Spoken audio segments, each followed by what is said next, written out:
खानदेशातील विशेष घडामोडी आपण पाहत आहात. खानदेश भूमी न्यूज, आमची बांधिलकी फक्त जनतेशी. धुळे जिल्ह्यात खरीपाच्या पेरण्यांना वेग. 2,60,000 हेक्टर क्षेत्रात पेरण्या पूर्ण. कृषी अधीक्षक जगताप यांची माहिती. धुळे जिल्ह्यात यंदा खरीप हंगामातील पेरण्यांनी जोर धरला असून आतापर्यंत 70% पेरण्या पूर्ण झाल्या आहेत. जिल्ह्यातून एकूण 3,80,000 हेक्टर खरीप लागवडीच्या क्षेत्रापैकी सुमारे 2,60,000 हेक्टरवर पेरणीची कामे उरकली आहेत. यंदा सरासरीच्या 90% पाऊस झाला असून जिल्ह्यात 150 मिलीमीटर पावसाची नोंद झाली आहे. अल निनोच्या संभाव्य परिणामांच्या पार्श्वभूमीवर जिल्हा कृषी अधीक्षक सूरज जगताप यांनी शेतकऱ्यांना पाण्याचा काटकसरीने वापर करत डीप इरिगेशन पद्धतीचा अवलंब करण्याचे जिल्हा कृषी अधिकारी सूरज जगताप यांनी माहिती देऊन आवाहन केले आहे.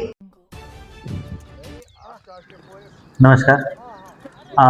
आजपर्यंत धुळे जिल्ह्यामध्ये साधारणतः 70% म्हणजेच 2,60,000 हेक्टर क्षेत्रावरती पेरण्या झालेल्या आहेत. जिल्ह्याचं खरीपाखाचं क्षेत्र हे 3,80,000 हेक्टर आहे. तसेच जिल्ह्यामध्ये साधारणतः सरासरीच्या 90% पाऊस झालेला आहे. आत्तापर्यंत जिल्ह्यामध्ये 150 mm पावसाची नोंद होऊन गेलेली आहे.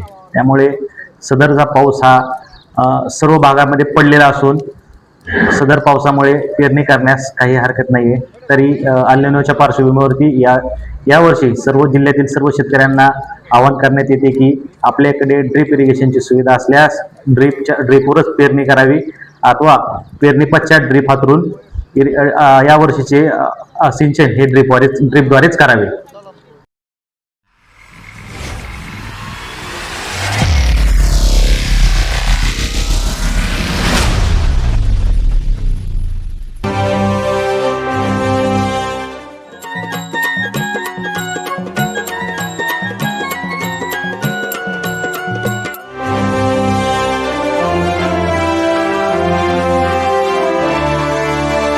खानदेशातील विशेष घडामोडी आपण पाहत आहात. खानदेश भूमी न्यूज, आमची बांधिलकी फक्त जनतेशी.